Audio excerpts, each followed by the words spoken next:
नमस्कार मित्रांनो, सुस्वागतम. मुरंबा या मालिकेच्या आजच्या भागामध्ये आता शशिकांत अक्षयला घरी घेऊन येतो. शशिकांतला खूपच लागलेलं असतं, कारण त्या गुंडांनी खूप मारलेलं असतं. तर मालविका अगदी मलमपट्टी वगैरे ड्रेसिंग करत आता म्हणते की खरंच खूप काळजी असल्यासारखं, किती मारलं तुम्हाला आणि काय लागले का तुम्हाला.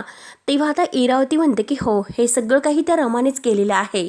तिनेच आता मुद्दाम अक्षयला मारण्यासाठी गुंड पाठवलेले असणार आणि तीच आहे की तीच तुझ्या जीवावर उठलेली आहे आणि तिनेच आता हे सर्व केलेलं आहे. तर तेव्हा लगेच आता शशिकांत म्हणतो की हे बघ, रमा असलं काही करणार नाही. तेव्हा आता शशिकांत असं म्हटल्यानंतर इरावती लगेच त्याच्यावर ओरडते की तू गप राहा. अरे तू बाहेर राहतो 6-6, 7-7 महिने गायब राहतो आणि घरात आल्यानंतर हे असं बोलतो. तुला काय कळणार की येथे काय घडते आणि काय नाही, आणि त्यानंतर काय होतं काय नाही हे सगळं काही तुला काय करणार. आणि सगळी काही अगदी माणसं हे एकमेकावर कसं तुटून पडतात, एकमेकांशी कसं वागतात याबद्दल तुला काही कळणार नाही. त्यामुळे तू रमाची बाजू घेऊन बोलू नकोस. त्यावर तर शशिकांत म्हणतो की हो, मी सगळं काही अगदी माहिती काढूनच बोलतोय आणि ते सगळं विचारून अगदी माहिती करून मी परत आलो, मी आंधळा नाही. त्यावर तर लगेच अक्षय हे सर्व ऐकून तो इरावती आत्याला म्हणतो की हे बघ, तू त्यांना शांत राहायला सांग.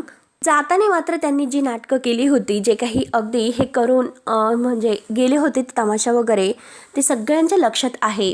त्यामुळे तुम्ही आता शांतच राहा, असे आता शशिकांतशी न बोलता तो इरावती आत्याला सांगायला सांगतो. बघ ना अगं, जेव्हापासून आपल्याला सोडून गेले तेव्हा इथे एकदा आले होते आणि तेव्हा शाळेच्या कॅन्टीनमध्ये जो काही तमाशा त्यांनी केला होता, तेव्हा जो धिंगाणा त्यांनी घातला होता, सगळ्या मॅनेजमेंट समोर मला अगदी त्यांच्यामुळे हात जोडावे लागले, माफी मागावी लागली. त्यांच्या वतीने जे काही झालं ऑलरेडी यांच्याकडून झालं आणि अगदी मला त्याची भरपाई करून द्यावी लागली. त्यांच्यामुळे आता त्यावेळेस माझी मान खाली गेली होती आणि आता मात्र खूप मोठेपणाने म्हणतात की मी परत आलो आणि मला चूक समजलेली आहे असं म्हणतात.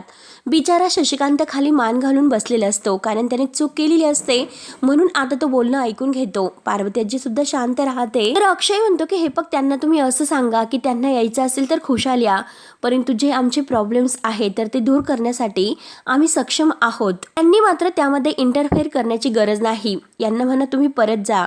तेव्हा पार्वती आजीला राग येतो. पार्वती आजी रागाने म्हणते की अक्षय काय बोलतोस, अरे स्वतःच्या बापाशी बोलतो याचं तरी भान ठेव. त्यावर आता अक्षय सुद्धा खूपच चिडलेला असतो. अक्षय म्हणतो की अगं आजी, कधी बापासारखे वागलेत का ते, बापासारखी माया केलीत का त्यांनी कधीही बापासारखी काळजी घेतली का, सांग ना मला तू. माझ्याशी कसे वागले, आईशी कसे वागलेत हे आम्हाला सगळं काही माहिती आहे. मग तू सांग आजी, अगं या माणसावर कसा विश्वास ठेवणार आपण. शेवटी इरावतीच्या मनासारखेच होत असते. तेव्हा इरावती लगेच म्हणते की अगं बघतेस काय मम्मा, अगं जे काही आहे ते बरोबर आहे, अक्षय बोलतो ना तेच बरोबर आहे. अगं मला अशा भावाची बहीण म्हणून घेण्यासाठी सुद्धा लाज वाटते. तेव्हा इरावती तोंडावर बोट ठेवून तिला शांत राहायला सांगते. काही झाले की गायब व्हायचं, 4-4, 6-6 महिने तिकडे काय करायचं, कुठे फिरायचं, आपली स्वतःची फॅमिली काय करते, कोणत्या अवस्थेत आहे याचा जराही विचार न करता स्वतः मात्र अगदी इकडे गायब होऊन राहायचं आणि पैसे संपल्यानंतर एक दिवस असं इकडे अचानक यायचं. नक्कीच त्याने तिकडे काहीतरी गोंधळ करून ठेवलेलं असेल पैसे मागण्यासाठी. अगदी पैसे उसने घेऊन काहीतरी मोठा अगदी पराक्रम करून ठेवला असेल, म्हणून आता ते निस्तरण्यासाठी इकडे फॅमिलीकडे आला असेल काही दिवस. आणि बघ ना तुझ्या बायकोची अवस्था काय झाली, अरे तिला किती त्रास होत होता आणि त्रास देणारी आणि अवस्था करणारी हीच आहे. आणि आज अक्षय समोर पुन्हा एकदा वरमान करून बोलत असते की जसे इरावतीने काहीच केले नाही आणि आता दोष मात्र शशिकांतला देते. आणि तू तर तुझ्या बायकोचा विचार सुद्धा केला नाहीस, तिची काळजी सुद्धा घेतली नाही, तिच्या बाजूने बसून कधी अगदी विचारलं सुद्धा नाही प्रेमाने. अरे कुणाचाही विचार न करता 2च दिवसात तू कुठेतरी गायब झाला. कुठे होता, काय होता हे अचानक न सांगता इथे उगवलास. तू सांग की आम्ही काय समजायचं. म्हणून इरावती आता शशिकांतवर खूपच अगदी रागवलेली असते आणि हे सर्व हिचा नाटकाचा एक भाग असतो. त्यानंतर आता अक्षय म्हणतो की हे बघ आजी, अगं यांनी मला गुंडांपासून वाचवले, अगदी योग्य वेळेस ते तिकडे येऊन पोहोचले, त्यासाठी मात्र धन्यवाद, थँक्यू वर का. तेव्हा आता शशिकांत विचार सगळं काही ऐकून घेतो आणि शांतच असतो. तेव्हा आता अक्षय म्हणतो की हे बघा, माझा यांच्यावर विश्वास नाहीच आणि काय माहिती की ही माणसं यांनीच पाठवलेली नसणार म्हणजे काय. नक्की यांचंच काहीतरी हा गेम असेल. आणि हे बघा तेथे मात्र तुम्ही सगळं कुटुंब एकमेकांच्या पाठीशी आहेत आणि अगदी सगळ्यांना हातावर हात ठेवायला लावला, मी सुद्धा ठेवला, पण तरी सुद्धा मी सांगतो माझा तुमच्यावर विश्वास नाही. माझ्या आरोहीने मात्र माझा हात धरला आणि तुमच्या सगळ्यांच्या हातावर ठेवला, म्हणून माझा अगदी तेथे विश्वास आहे असं तुम्हाला वाटले. अरे ज्या माणसाने कधी मुलावर प्रेम केलं नाही, बायकोला कधी जीव लावला नाही आणि तो माणूस स्वतः मात्र रमा आणि अक्षयला एकत्र आणण्याच्या गप्पा मारतोय. कसं करणार आहे आहा, जे काही करतो ते फक्त बडाया मारतो. आणि कसं ह्या माणसावर विश्वास ठेवायचा बरं. आणि तेवढ्यात आता सीमा पाणी पाणी करत आता शशिकांतला पाणी आणून देते आणि म्हणते की पाणी घ्या. आणि किती वेळेस सांगितलं जेवणानंतर पाणी पीत जा, असं करायचं नाही, हो की नाही आई. आई बघ ना माझं ऐकतच नाही. आता सीमाची ती अवस्था बघून शशिकांतला खूपच रडायला येतं. तेव्हा आता सीमा म्हणते की तुम्ही रडू नका, अहो मी बरी आहे, हो की नाही अक्षय आणि आई. तेव्हा शशिकांत खूप रडत असतो. आणि हे बघा तुम्ही परत आला, मग आता पुढे जायचं नाही, आता मात्र तुम्ही आमच्या बरोबर राहायचं. आणि मला माहिती आहे की तुम्ही माझ्यासाठी गेला होतात काम करण्यासाठी आणि पैसे कमवायला. अक्षयवरती ओझं व्हायला नको म्हणून तुम्ही पैसे कमवायला गेला होता, माहिती आहे मला सगळं. आणि जाताना सुद्धा तुम्ही रडत रडतच गेला होता, मला सगळं काही आठवतं. आणि आता तुम्ही जाताना असे सुद्धा म्हटले होते, मी आल्यानंतर मात्र अक्षयची माफी सुद्धा मागणार आहे. तेव्हा आता आजी अक्षयला म्हणते की ऐक. तेव्हा अक्षय म्हणतो की आजी नाही. आणि हे बघा आता मात्र तुम्ही कुठेही जायचं नाही, तुम्हाला माझी शपथ असेल. तेव्हा आता शशिकांत म्हणतो की मी इतके दिवस कुठे होतो, काय करत होतो हे कुणालाच माहिती नाही. आता रडतच शशिकांत म्हणतो की अरे मी लंडनला गेलो होतो, तिकडे माझा मित्र एक सेटल आहे आणि त्याच्याकडे मी काम करत होतो आणि सगळ्यांची मला खूप आठवण आली म्हणून मी परत आलो. आणि आता शशिकांत रडतच आता उठतो आणि सगळ्यांच्या समोर तो अक्षयची हात जोडून माफी मागतो की अक्षय मला माफ कर, मी खरंच आयुष्यामध्ये खूप चुकलो, आता मात्र मला तुमच्या सगळ्यांची आधाराची गरज आहे. जो काही तुझ्या शाळेच्या कॅन्टीन मध्ये राडा केला होता त्याचा खरंच खूप पश्चाताप होतोय, मी खरंच माफी मागतो, मला माफ कर. म्हणून आता शशिकांत रडतच पुन्हा माफी मागत असतो, ते पण हात जोडून. अक्षय आता शशिकांतकडे पाहत असतो आणि इरावती तिला तर खूपच राग येत असतो, परंतु पार्वती आजीला खूप वाईट वाटतं कारण शशिकांत इतका हात जोडून माफी मागतो तरी सुद्धा अक्षय काही माफ करत नाही. आणि हे बघा मला तोंड आता अगदी खरंच कुठेही जायचं नाही, तोंड घेऊन माझं, मला फक्त आता तुमच्या सोबतच राहायचं आहे. एक संधी तुम्ही मला द्या, फक्त एकच संधी सुधारण्याची तुम्ही मला द्या, मला इथेच राहायचं आहे तुमच्या सोबत. आता अक्षय मात्र काहीही बोलत नाही आणि अगदी उठतो, त्याला एक व्यवस्थित चालता येत नाही. मालविका म्हणते की अरे जरा हळूच. आणि अक्षय मात्र आतमध्ये जायला अगदी जातच असतो. तर सीमा म्हणते की अक्षय अरे काय काय काहीतरी बोल ना. आणि आजीला म्हणते की अगं आई आजी गेला तो. तेव्हा लगेच आता इरावती शशिकांतकडे रागाने बघत म्हणते की मगरीसारखे हे अश्रू आहेत. इरावती आणि मालविका सुद्धा आता आत निघून जातात. तर पार्वती आजी शशिकांत जवळ येते आणि शशिकांत आता खूपच रडत असतो. तेव्हा आता पार्वती आजी म्हणते की हे बघ शांत हो, शशिकांत रडू नकोस आणि थोडासा वेळ जाऊन दे, सगळं काही व्यवस्थित होईल. आणि बघ ना अरे सीमाला तू आल्याचा किती आनंद झालेला आहे आणि बघ अरे मला सुद्धा खूपच आनंद झालेला आहे. तेव्हा आता लगेच सीमा म्हणते की जोपर्यंत माझी रमा या घरात येत नाही तोपर्यंत काही ठीक होणार नाही, ती आल्यावरच सगळं काही ठीक होणार आहे. तेव्हा आता शशिकांत म्हणतो की बघ तू रमा येणारच आणि मी रमाला परत आणणार म्हणजे आणणारच. आणि आई हे तुला माझं वचन आहे की रमा परत येईल म्हणून. तेव्हा आता पार्वती आजीचे डोळे भरून येतात आणि सीमाचे सुद्धा.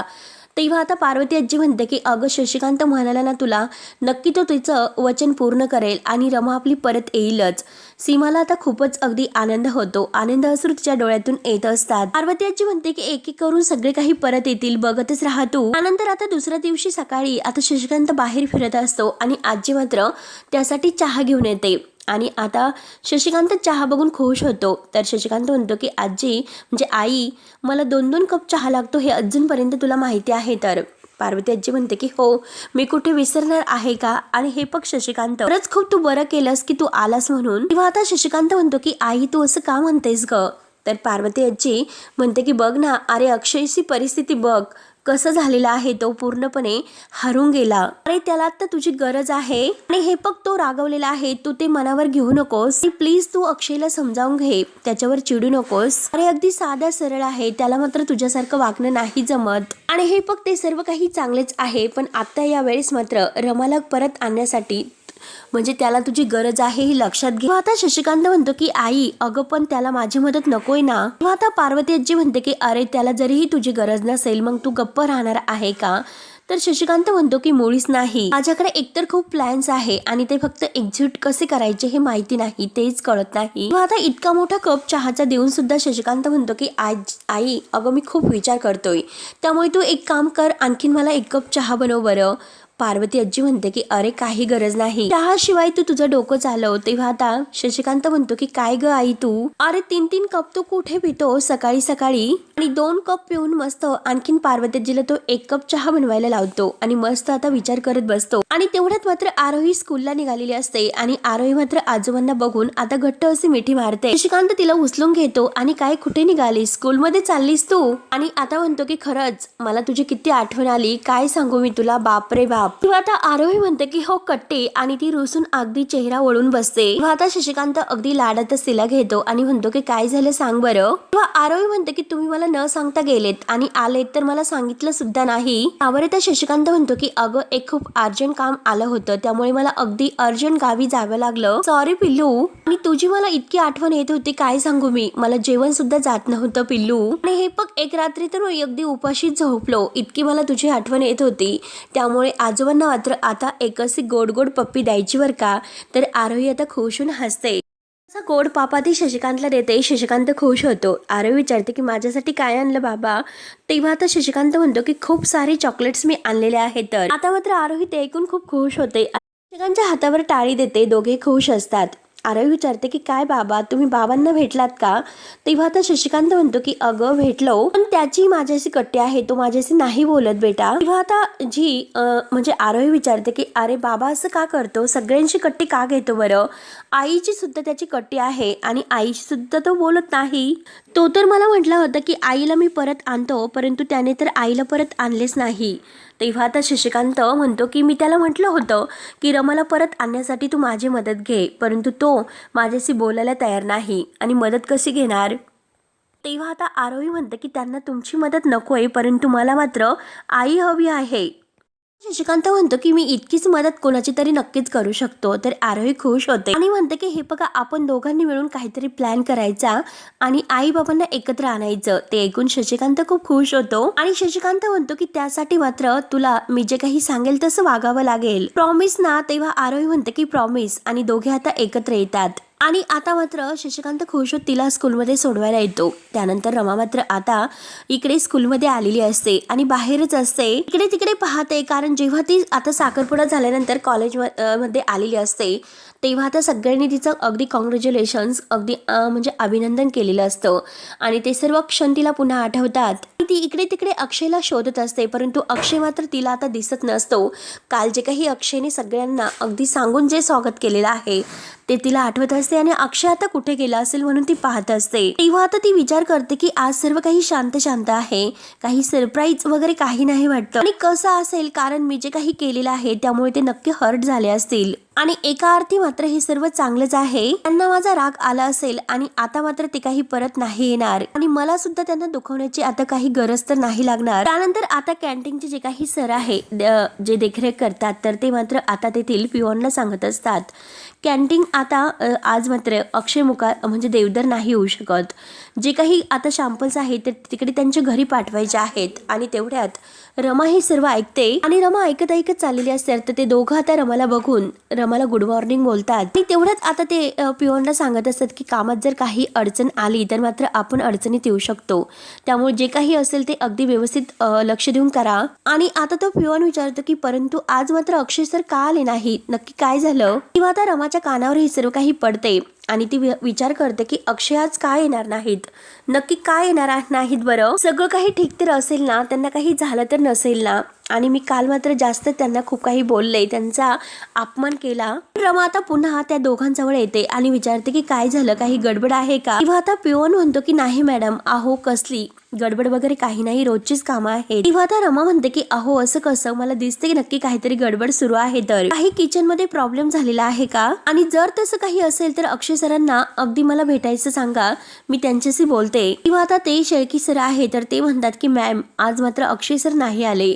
तेव्हा आता रमा विचारते की का आले नाही. आता रमाला तर हेच काढून घ्यायचं आहे की का आले नाही. रमा विचारते की आता त्यांनी काही सांगितलं होतं का, लेटर वगैरे दिलं होतं का. तेव्हा ते सर म्हणतात की नाही मॅडम. तेव्हा आता रमा म्हणते की ते असं कसं करू शकतात, अचानक नाही येणं म्हणजे काहीतरी प्रॉब्लेम होऊ शकतो आणि तुम्ही त्यांना फोन करा बरं. तेव्हा आता शेळके सर म्हणतात की बरं ठीक आहे, आम्ही अक्षय सरांना फोन करतो आणि तुम्हाला कॉल करण्यासाठी सांगतो. रमा म्हणते की नाही, आत्ताच फोन करा. आणि आता लगेच अक्षय सरांना फोन येतो. अक्षय आता बसलेलेच असतो. रमा मात्र स्पीकरवर फोन टाकण्यासाठी सांगते. तेव्हा आता लगेच अक्षय फोन उचलतो आणि बोल रे असं म्हणतो. तेव्हा शेळके सर विचारतात की आज मात्र तुम्ही का आले नाहीत. अक्षय म्हणतो की ते जरा आणि ते बघ काही नाही असे तो बोलत असतो. आणि काय रे असं का विचारतो. तेव्हा आता शेळके म्हणतात की हो सहजच विचारलं. आणि तेवढ्यात तिथे शशिकांत येतो. तेव्हा आता अक्षय पुन्हा विचारतो की जर काही प्रॉब्लेम असेल तर मात्र मी शाळेमध्ये येतो, यायचं आहे का. तर शेळके म्हणतात की नाही नाही आणि हे बघा काही प्रॉब्लेम नाही, नका येऊ. तेवढ्यात आता शशिकांतच्या लक्षात येतं की रमा मात्र चौकशी करण्यासाठी अगदी मुद्दाम ती जे काही आहे ती माहिती करून घेण्यासाठी तिने फोन केलेला आहे त्यांच्या वतीने. तेव्हा आता शशिकांत म्हणतो की अरे ती रमा मात्र त्यांच्या मार्फत चौकशी करते. आणि हे बघ आता माझ्यावर तुझा विश्वास नाही ना, तू त्यांनाच विचार की तुमच्या जवळ कोणी उभं आहे का. तेव्हा आता लगेच अक्षय म्हणतो की काय बोलतात आणि जो म्यूटवर फोन टाकलेला आहे शशिकांत मात्र तो काढून देतो आणि अक्षयला बोलण्यासाठी सांगतो. तेव्हा मात्र आता अक्षय डायरेक्ट विचारतो की तू मात्र आता इतकं म्हणजे का विचारतोस, कोणी आहे का तिथे, तुला कोणी विचारण्यासाठी सांगितले का. तेव्हा आता रमा नाही म्हणून खुणावते. तेव्हा आता ते मुद्दा म्हणतात की नाही सर, आम्हाला खरंच येथे कोणीही नाही, आम्ही सहजपणे तुमची विचारपूस करायला फोन केला. शशिकांत म्हणतो की मला पूर्ण माहिती आहे तिथे नक्की रमा आहे आणि रमाने चौकशी करायला फोन केलेला आहे आणि मला मात्र ह्या बायकांच्या खोड्यात चांगल्याच माहिती आहे. तेव्हा आता अक्षय म्हणतो की तुम्हाला नाही तर आणखी कोणाला माहिती असणार. म्हणून शशिकांत जोराचा चिमटा आता अक्षयला काढतो. अक्षय जोरात किंचाळतो. तशी रमा इकडे खूपच घाबरते आणि लगेच ती आता शेळकेंच्या हातातून मोबाईल घेते आणि विचारते की हॅलो, तुम्ही ठीक तर आहात ना, तुम्हाला काही झाले तर नाही ना, तुम्हाला काही प्रॉब्लेम आहे का मला सांगा बरं. आणि परत आता तिच्या लक्षात येते की आता हे दोघं आपल्या समोर आहे. म्हणून ती आता विचारते मिस्टर देवधर, तुम्हाला काही प्रॉब्लेम आहे का आणि तुम्ही का आला नाहीत.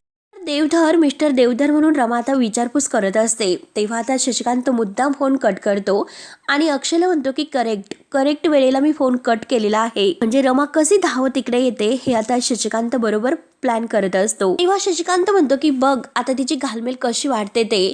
तर आता अक्षय पाहतच असतो की नक्की आता यांचं काय सुरू आहे ते. त्यानंतर आता इकडे रमा मात्र म्हणते की आता त्यांनी फोन कट केलेला आहे. तेव्हा आता शेळके म्हणतात की अहो कट झाला असेल. तर रमा म्हणते की नाही, त्यांनी मुद्दाम कट केलेला आहे आणि आता परत फोन करू नका आणि जर काही कळवलं तर सांगा.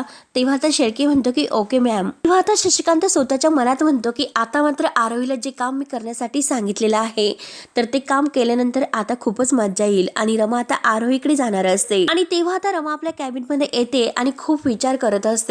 तिची आता अगदी घालमेल झालेली असते की नक्की तिकडे अक्षय ठीक तर असतील ना, याचाच ती आता विचार करत असते. आणि तेवढ्यात तिला अक्षय समोर आल्याचा भास होतो. आता अक्षय तिला म्हणतो काय आरके मॅडम, कसला इतकं विचार करतात. अहो मी तुमच्याशी बोलत नाही तर तुमच्यासाठी चांगलं आहे तेच तर तुम्हाला हवं आहे, मग आता कशाला चिडचिड करतात. तेव्हा आता रमा म्हणते की हो मला राग येतोय कारण मी स्वतःहून तुम्हाला विचारलं आणि हे कोणतं वागणं आहे तुमचं, असं सरळ सांगायचं की मला नाही यायचं म्हणून नाही येणार मी. तेव्हा आता अक्षय म्हणतो की अरे वा, हे तर बरं आहे. अगोदर मात्र तुम्हीच मला हे सर्व वागण्यासाठी भाग पाडतात आणि परत माझा रागराग करतात. इतका रागराग करू नका माझा, कारण तुम्ही माझ्यावर नाही तर स्वतःवर चिडतात. कारण मी तुमच्या अंतर्मनात आहे हो. आणि हे बघा मी तुम्ही बघितलेलं स्वप्न आहे आणि दिवसा ढवळ्या मात्र उघड्या डोळ्यांनी तुम्ही हे स्वप्न बघतात, याचं भान ठेवा. तेव्हा आता रमा म्हणते मला खरंच कळत नाही की मी असे का वागते आणि असं का माझ्याबरोबर होते, याचा विचार का करते, इतकी कन्फ्यूज मी का आहे तेच मला नाही कळत. त्यावर आता अक्षय म्हणतो की आता मात्र मी तुमच्यासमोर प्रत्यक्ष नाही ना, म्हणून तुमची चिडचिड होते आणि जर मी तुमच्या समोर असतो तर सगळ्या काही प्रश्नांची उत्तर मिळाली असती. अगदी सोपा प्रश्न आहे, सोपं उत्तर आहे. तुम्ही किती अगदी ठरवा मला धूर लोटण्याचं, तरी सुद्धा हे सगळं काही शक्य नाही कारण मी तुमचा श्वास आहे, तुम्ही माझ्याशिवाय नाही जगू शकत. आणि हे बघा जास्त विचार करू नका, जर तुम्ही विचार केला तर पुन्हा प्रेमात पडताल. आणि आता ती अक्षयकडे पाहतच असते आणि तेवढ्यात आता मॅडम हे आरवला घेऊन आत येतात, दरवाजा वाजवतात. तेव्हा कुठे रमा आता भानावर येते आणि अक्षय समोरून गायब होतो. ते तिचं एक अगदी बघितलेलं स्वप्न असतं. तेव्हा आता रमा ही आरोहीला आणि मॅडमला आत बोलावते. आरोही धावतच आता रमाला घट्ट मिठी मारते.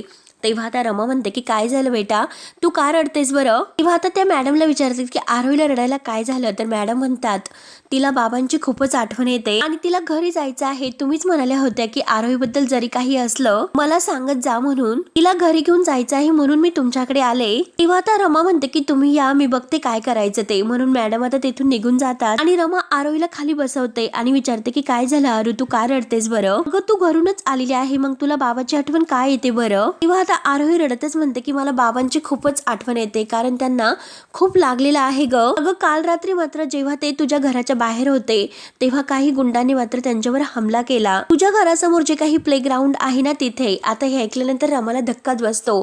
रमाचा जीव आणखीनच अक्षयसाठी तळमळतो. तेव्हा आता रमा म्हणते की म्हणूनच मागाशी मात्र त्यांचा फोनवर असा आवाज येत होता तर, आणि रमाला ते सर्व काही आठवते. रमा विचारते की त्यांना खूप लागलेला आहे का. तर आरोही रडतच म्हणते की हो आई, त्यांना चालता सुद्धा येत नाही आणि माझं मात्र त्यांच्यामुळे अगदी अभ्यासात लक्ष नाही लागत. तू एकदा मालविका ताईला फोन करून विचार ना प्लीज. तेव्हा आरोही आता मुद्दाम रमाला घरी नेण्यासाठी आता म्हणते की आई तू येते का मला घरी सोडवायला. आणि रमाचा जीव तर अक्षयसाठी तिळतिळ तुटत असतो. तेव्हा आता रमा म्हणते की आता मी ठरवलेलं होतं की पुन्हा त्या घरामध्ये नाही जाणार, पण आता मी काय करू. म्हणून आता रमा विचारत पडते आणि हा भाग येथे संपतो.